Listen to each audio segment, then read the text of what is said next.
Everyone does it. Don't be afraid of your own sexuality. Do be a bit afraid of mine, though. Welcome to WatchMojoUK.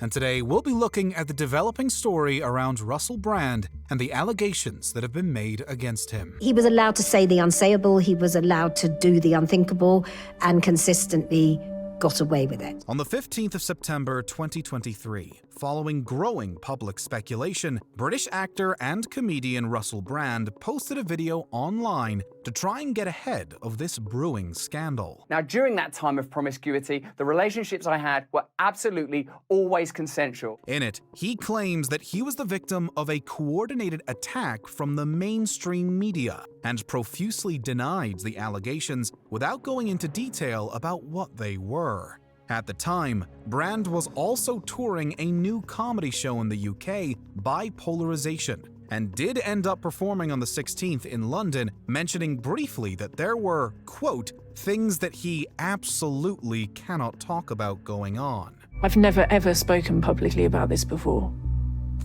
Russell seems untouchable. That very same day, a TV documentary and a newspaper expose in a joint investigation by Channel 4's Dispatches and The Times and The Sunday Times were released. They both detailed allegations by 4 women of serious sexual assault and misconduct. I can pretend to be nice for a little bit of time, at the beginning of a relationship, pretending to be nice. I'm quite nice. I'm not a lot. The earliest allegations brought up by investigators dated back to 2006, a few years into his successful stand-up comedy career and television career. He worked for MTV, and then eventually Channel 4 to present its Big Brother spin-off show, Big Brother's Big Mouth. By 2006, Brand was working for BBC Radio. Looking back on the relationship, which started consensually, Alice now feels she was controlled by Brand. The woman, dubbed Alice, claims that when she was 16, she was in a relationship with Brand for a few months after they had met in London, and she recognized him. She said that the next time they met up, he made sure that she was telling the truth about being 16. It shouldn't be legal for a 16-year-old to have a relationship with a man in their 30s. However, Alice said that, years later, she was able to recognize the star's behavior as, quote, grooming. Russell engaged in the behaviors of a groomer. Looking back on it, I didn't even know what that was then or what that looked like. She said that though her parents knew some of what was going on, she was so determined to continue with Brand that they were powerless to stop her visiting him, and that he coached her on what to say to her parents so that she could lie about her whereabouts. I never felt there was any kind of power balance at all. I always felt like he had the upper hand. And, most disturbingly, Alice also said that Brand referred to her outright as, quote, the child. The relationship ended when he allegedly assaulted her. 8 years later, she says she contacted Brand's literary agent to tell them what kind of a person he was, but was quickly contacted by his lawyers who accused her of wanting money, though she never asked for any money and only wanted an acknowledgement and apology. But that literary agent, Tavistock Wood, has also now ended its relationship with Brand. Another of Brand's accusers is a woman dubbed Rachel by the investigators, who worked as a runner during Brand's time on Big Brother's Big Mouth. If the producers or the series producer or director or anyone wanted to get a message to Russell and it perhaps wasn't going to be taken that favourably, they would get me to go in and tell him. She said she was the one the producers repeatedly sent to break bad news to Brand, and that she once went into his dressing room where he exposed himself and asked her to perform sexual acts. Obviously, he was the presenter and I was a runner.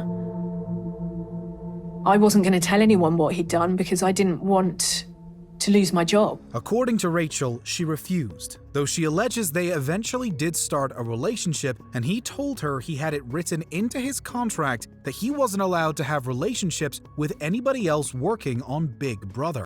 A newspaper later reported that one of the conditions of Brand's hire on Big Brother was that he wouldn't sleep with anyone on the program. This is a claim made publicly a few times in years past, including Brand referencing it in his autobiography.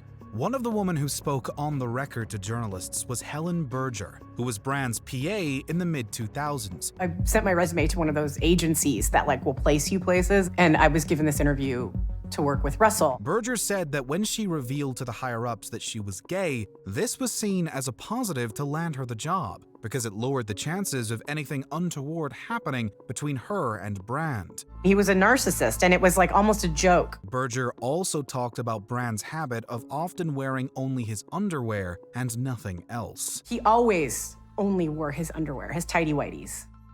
I don't think today I would accept a boss only being in his underwear around me. Another accuser of serious crimes was a woman nicknamed Nadia, who met Brand while he was living in Los Angeles in the early 2010s. I'd never met Russell before, ever, and he literally made a beeline for me and said, "I want to meet you." She said they slept together consensually a few times, but then one night, he violently assaulted her. And then it wasn't that fun when I couldn't move, or I knew what he wanted from me at that point. Investigators were shown the text message exchanges between Brand and Nadia after the fact, and also said they had verified with other people who knew Brand at the time that the number he was texting from was, in fact, his phone number. I was just too scared. I didn't want to put my family through that, let alone me through that, with him being famous. And the final accuser interviewed by the journalists was Phoebe, who met Brand through an Alcoholics Anonymous meeting in LA in 2013. I met him at an AA meeting, and he pursued me right away. She said Brand chased and attacked her in his home while she screamed for help. Phoebe fled the house and has now told journalists that there were people outside who heard the screaming, but that the witnesses later told her they were so scared of Brand, they didn't intervene. I think I was in a trauma response. I don't know if I just completely disassociated from what was happening. Many other stories and incidents were brought up by investigators that now appear far more disturbing in hindsight. It certainly makes the 2008 Saxgate scandal, which lost Brand his job on BBC Radio, seem very sinister. Worse, dispatches showed old footage of Brand on another radio show calling up Jimmy Savile. In the call, Brand offers his assistant to Savile, with Savile joking about how she ought to be naked, and Brand saying his assistant was contractually obligated to do what he says. Would you like her to wear anything in particular to Jimmy? I'd actually prefer her to wear nothing. In the years since, Brand largely disappeared from mainstream media. Following his high-profile divorce from Katy Perry, he remade himself as an online cultural and political commentator. This started in 2015, when Brand got involved in the UK's general election that year and told his followers who to vote for. But this eventually evolved. Brand was a self-proclaimed sex addict, and his promiscuity was celebrated in the tabloid press. Using his experiences with addiction, he cultivated a wellness image and is now married to a fellow wellness influencer. However, his commentary got more and more extreme during the pandemic, leading to many reports to YouTube that his channel was actively spreading misinformation and conspiracy theories. He now has tens of millions of followers behind his, quote, movement, and posts on a variety of platforms, including Rumble. As a result of this online presence, he has many vocal fans who have come to his defense following the allegations, pointing out that the personality and behavior he was once celebrated for are now called out as problematic. The fans urged detractors to remember the old adage, innocent until proven guilty, and also pointed to what they called the suspicious timing of the accusations, at a time when Brand became an outspoken critic of Big Pharma, the industrial military complex, and the concentrated ownership of media in the hands of a few groups. It felt like we were essentially taking lambs into slaughter.